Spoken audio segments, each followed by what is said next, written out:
이 끝에 이 말씀을 읽음과 동시에 아멘이 이렇게 세게 나오면 뭐 이렇게 마음속에 뭐가 이입이 잘 된 거죠. 감정이입이. 네, 여러분 오늘 본문 전체 구성은 23절까지 있는데 1절부터 한 15절까지는 현재 내가 처한 처절한 현실을 이제 쭉 한탄하고 있고요. 16절, 17절은 그 상황에 대해서 내가 할 수 있는 최고의 반응,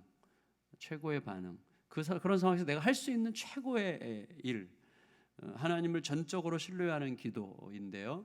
그거를 이제 보여주고 있고, 그 다음에 18절은 기도의 응답으로 마음속에 어떤 확신이 일어나게 되거든요. 이 확신을 다루고 있고, 그 다음에 19절 이하는 확신이 생긴 다음에 그에게 일어난 이 시선, 바라보는 관점의 변화와 마음의 노래를 이야기하고 있어요. 사실은 제가 이렇게 이 말씀을 묵상하면서 이 순서는 우리에게 아주 일상적으로 경험될 수 있는 순서 같아요.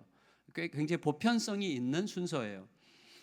수시로 생각지 못한 고통과 아픔에 처하게 되는 우리들의 상황에 아주 적절하게 적용이 잘 될 수 있는 그런 이 말씀이라고 생각이 됩니다. 그래서 우리가 이 기도의 과정을 잘 마음에 담고 이 과정과 함께 하나님 앞에서 우리가 수시로 새롭게 회복되는 그런 은혜를 날마다 힘입게 되기를 예수님의 이름으로 축원합니다.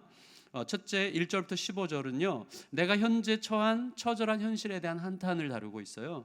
근데 이 처절한 현실이 어떠냐를 두 가지 시적 언어로 대표성 있게 표현하고 있다고 생각이 돼요. 하나는 뭐냐면 내게 비둘기같이 날개가 있다면, 사실 처절함이거든요. 내게 비둘기같이 날개가 있다면.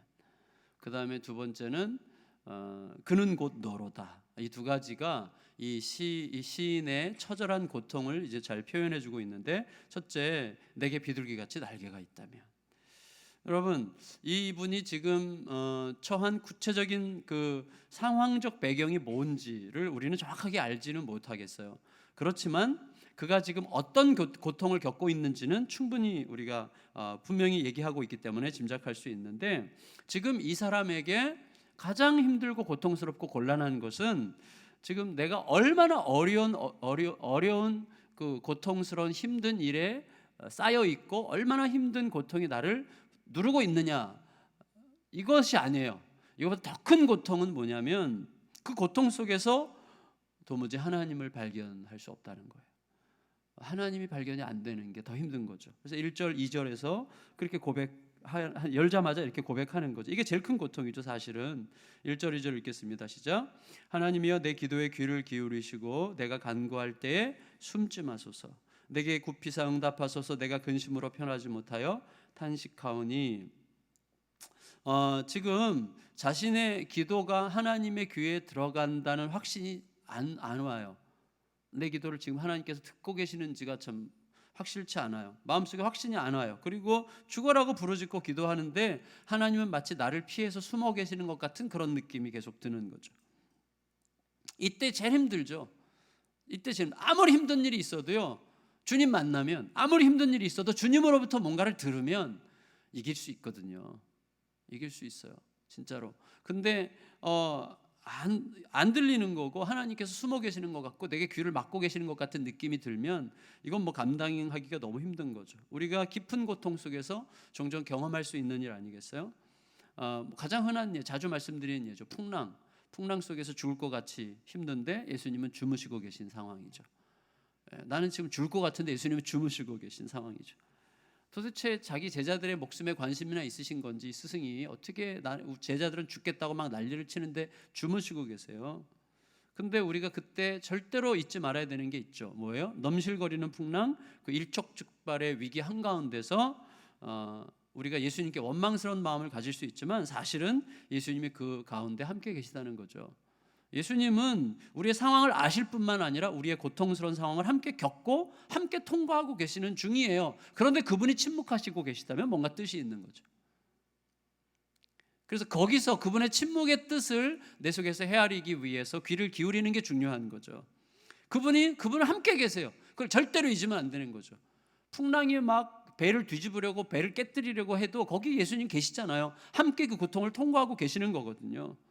근데 여러분, 하나님께서 귀를 막고 계시는 것 같고 침묵하고 계시는 것 같고 숨어 계시는 것 같은 그런 갑갑한 상황에서 시인이 현재 겪고 있는 구체적인 고통이 뭐냐를 소개하는데 3절 읽겠습니다. 시작. 이는 원수의 소리와 악인의 압제 때문이라 그들이 죄악을 내게 더하며 노하여 나를 핍박하나이다. 원수의 소리와 악인의 압제인데요. 자, 우리가 정말 고통스러운 건 뭐예요? 보세요.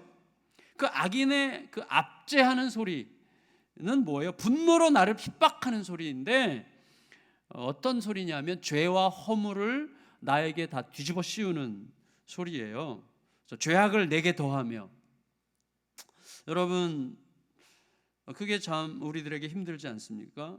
나의 허물을 과장해서 있는 소리 없는 소리 다 만들어 가지고 내가 정말 말라 죽기를 바라면서 그러는지 모르겠지만 헛소문, 왜곡된 사실을 사방에 퍼뜨리고 다니는 원수가 있는 거죠.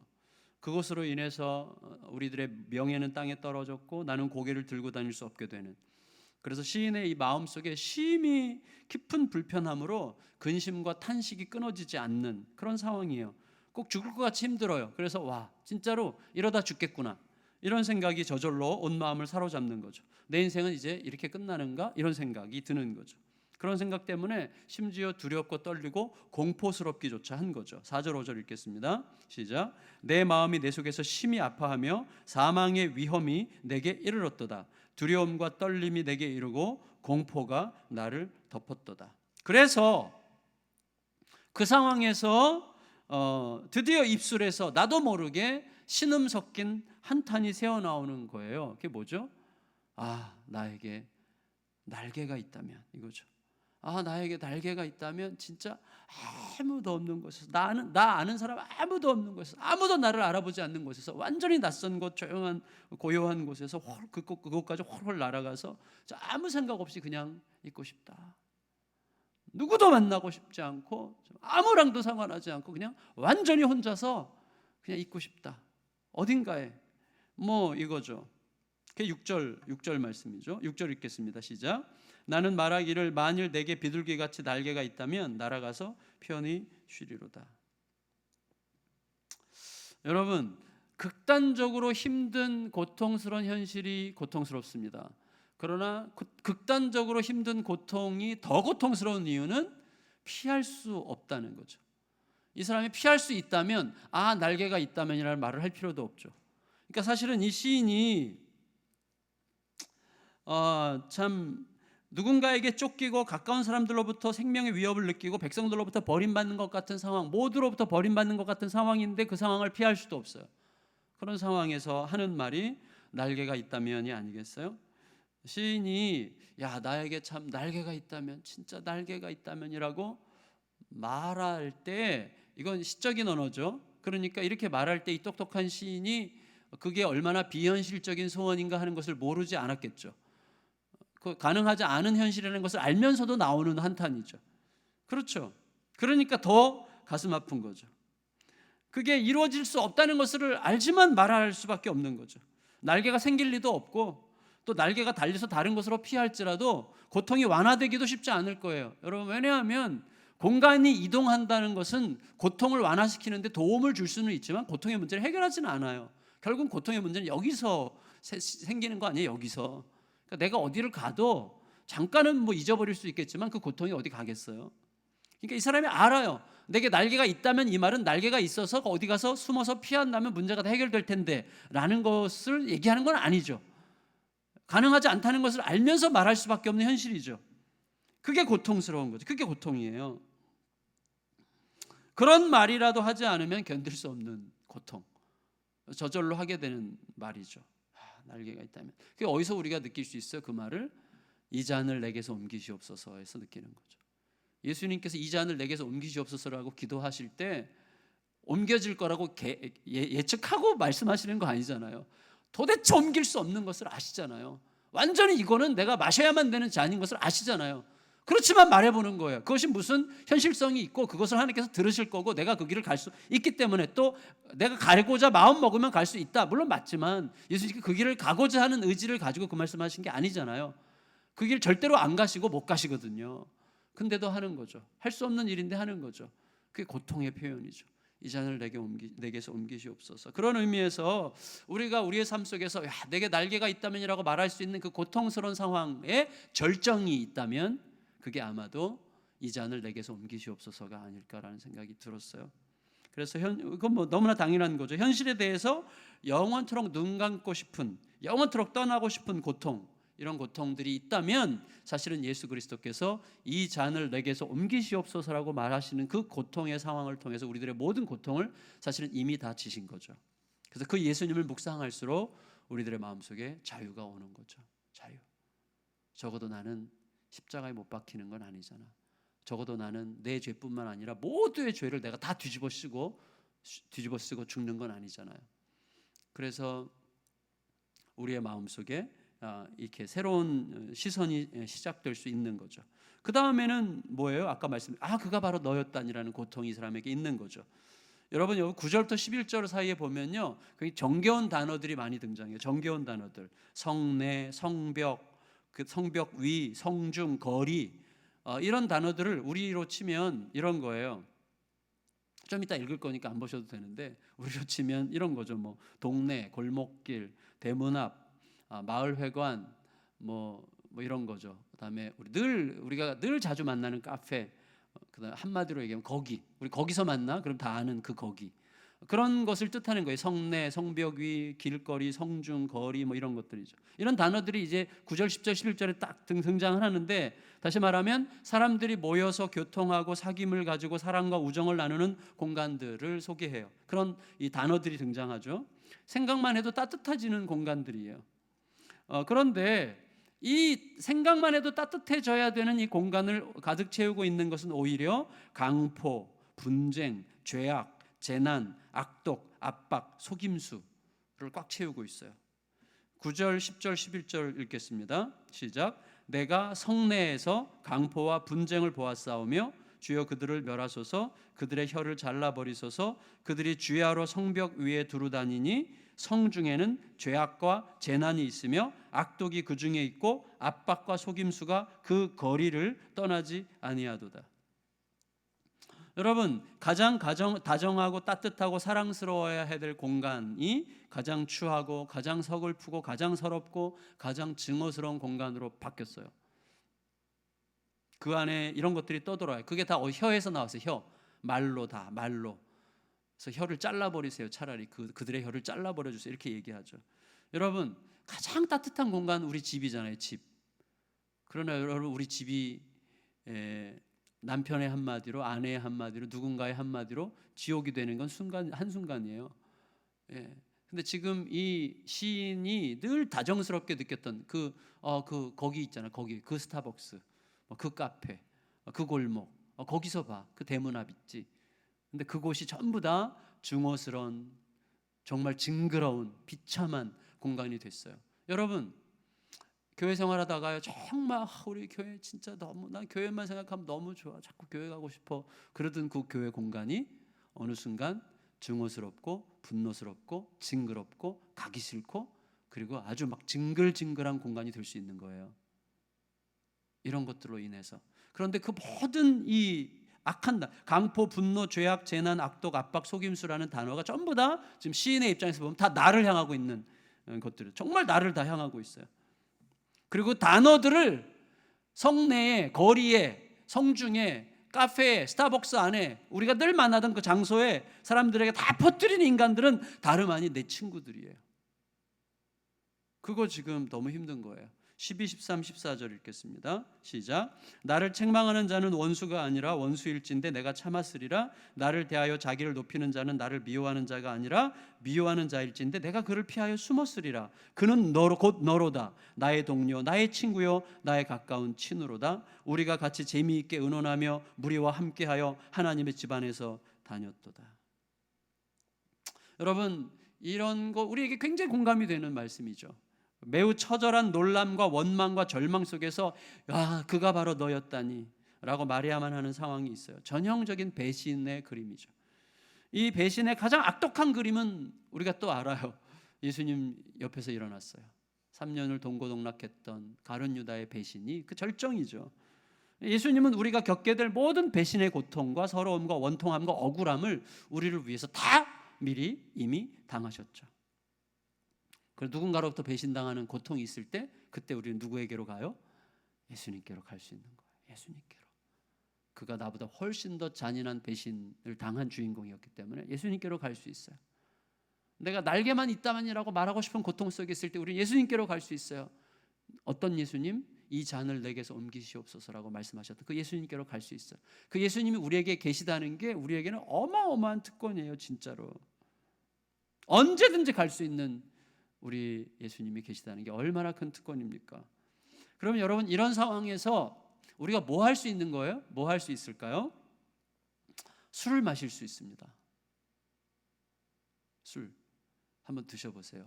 어떤지. 술을 마실 수 있다고 생각해요. 이해가 돼요. 술 마실 수 있죠. 그러나 최선은 아니죠. 예. 또 내 상황을 한탄하면서 사방에 그 인간 욕하고 나도 다닐 수 있어요. 이해할 수 있지만 최선은 아니죠. 자포자기하고 자해하고 심지어 자살할지도 몰라요. 이해하고 싶어요. 그러나 이해하기 싫습니다.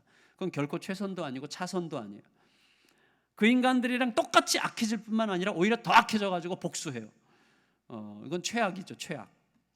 여러분, 시인이 이런 길들을 선택할 수 있지만 이 길을 선택하지 않는 이유는 지혜롭기 때문이에요. 그 길의 끝이 똑같은 거죠. 그 길의 끝은 결국 파멸이죠. 그런데 우리는 그 길 사이에서 그렇게 하고 싶은 것과 하면 안 되는 것 사이에 늘 서 있어요. 오랫동안 아주 오래오래 서 있어요. 빨리 그냥 자리를 떼어야 되는데 오래오래 서 있어서 그 인간 하면서 있는 거예요. 이러면서 있는 거예요. 계속 아주 바보 같은 거죠. 근데 이 시인은 결단을 딱 했어요. 그 모든 길들이 정말로 이 유익하지 않은 길임을 확실하게 알기 때문에. 우리도 알아요. 확실하지 않아요. 확실하지 않은데 그 강가를 못 떠나. 저주의 강가를 못 떠나. 그 저주의 강가를 떠나면 너무 억울할 것 같아서 못 떠나. 너무 억울할 것 같아서 못 떠나는 그것 때문에 힘든 거예요. 단호하게 돌아서야죠. 단호하게 돌아섰어요. 이 시인은 어떻게 합니까? 오히려 귀 막고 계신 것 같이 느껴지고 숨어 계신 것 같이 느껴지는 하나님을 향해서 오히려 또다시 몸을 돌려서 결코 포기하지 않고 다시 한번 부르짖기로 작정해요. 응답하실 때까지. 하나님께서 반드시 들으시고 응답하실 것을 믿으면서 계속해서 부르짖어요. 그 믿음의 기도만이 그 힘들고 포기하고 싶은 상황 속에서 유일하게 최선의 길이라는 사실을 믿고 있어요. 중요해요. 16절 17절 읽겠습니다. 시작. 나는 하나님께 부르짖으리니 여호와께서 나를 구원하시리로다. 저녁과 아침과 정오에 내가 근심하여 탄식하리니 여호와께서 내 소리를 들으시리로다. 왜 저녁과 아침과 정오인지 아시죠? 유대인들에게는 하루가 저녁부터 시작돼서 그 다음 저녁까지예요. 그러니까 저녁, 아침, 정오는 하루 종일이라는 뜻인데 내가 하루 종일 근심하여 탄식하리니 여호와께서 내 소리를 들으실 때까지 내가 탄식하고 기도하겠다, 그 말이에요. 여러분, 자 보세요. 하나님께 기도할 수 없는 상황이에요. 왜? 안 들으시는 것 같아. 너무 힘들어요. 그래서 현실을 보니까 이거는 어디 가서 날아가서 숨고 싶은데, 도망가고 싶고, 차라리 내가 없어지고 싶은데, 증발해버리고 싶은데 피할 수도 없어요.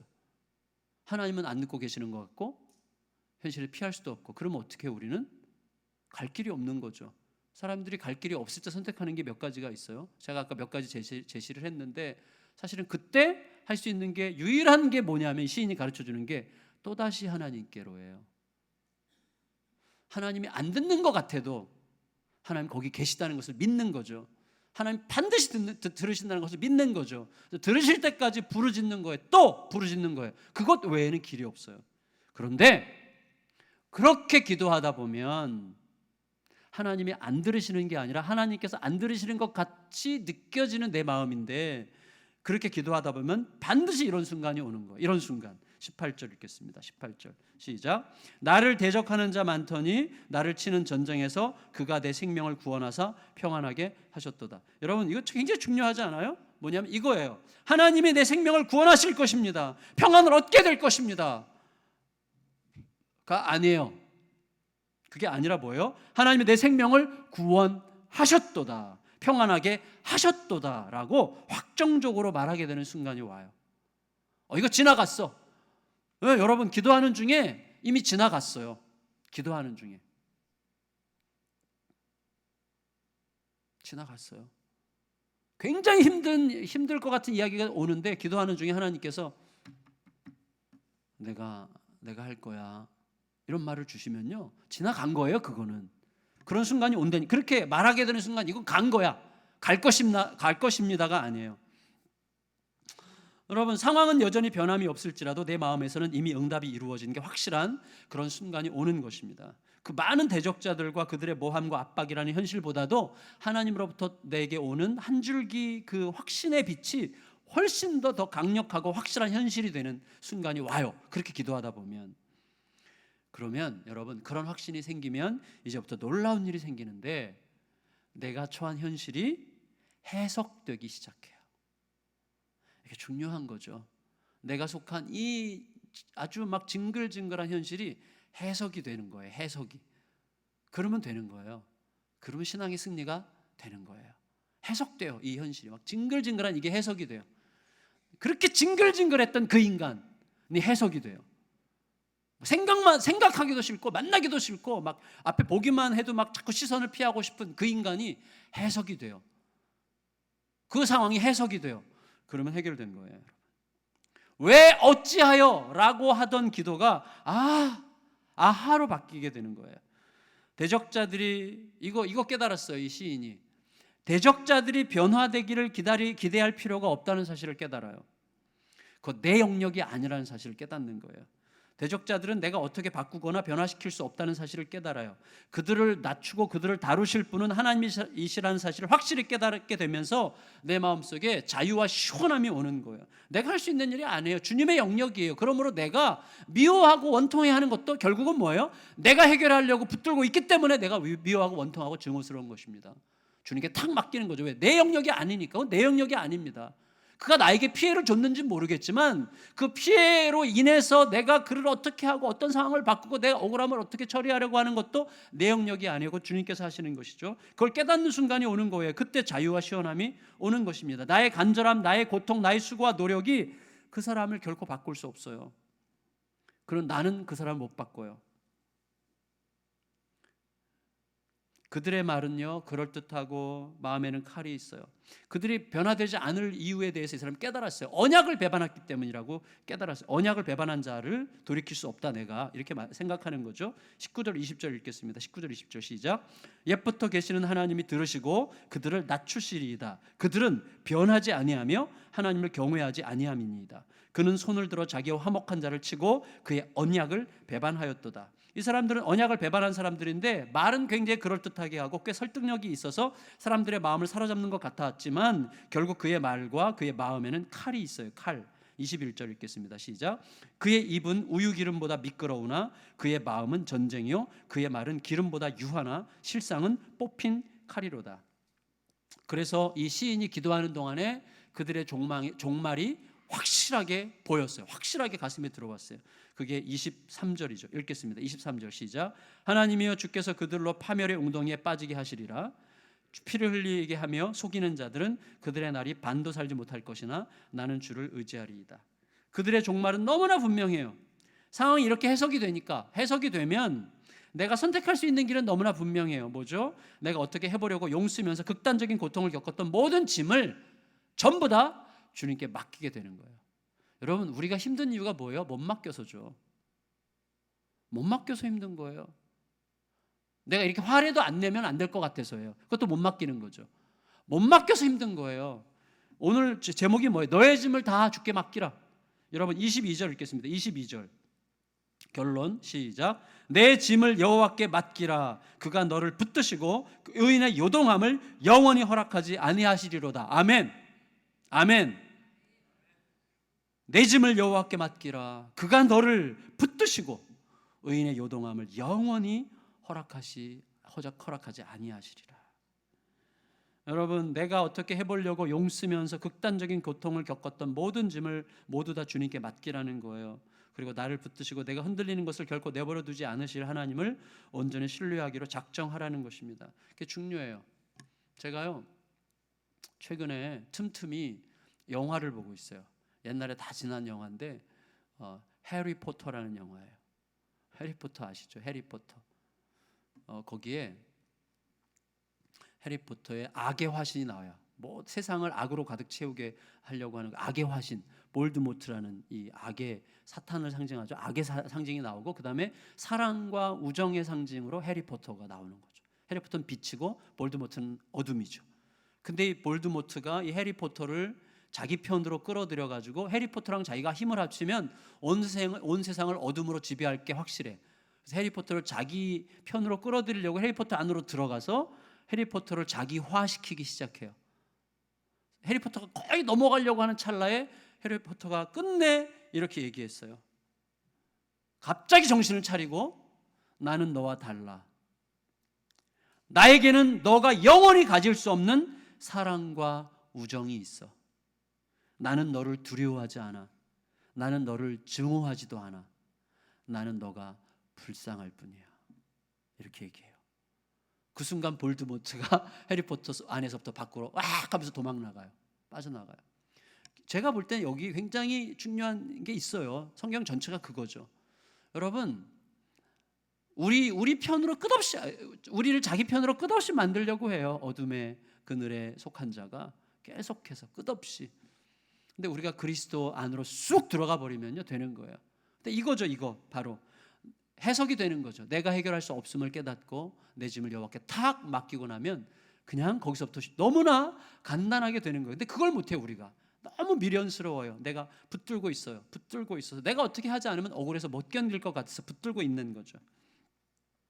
우리의 길은 너무나 분명합니다. 말씀을 마치겠습니다. 아무리 혹독한 상황에서도 포기하지 않고 하나님의 주권으로 온전히 믿고 주님만 신뢰하는 거예요. 그 위에서 믿음, 사랑, 신실함으로 행하는 것입니다.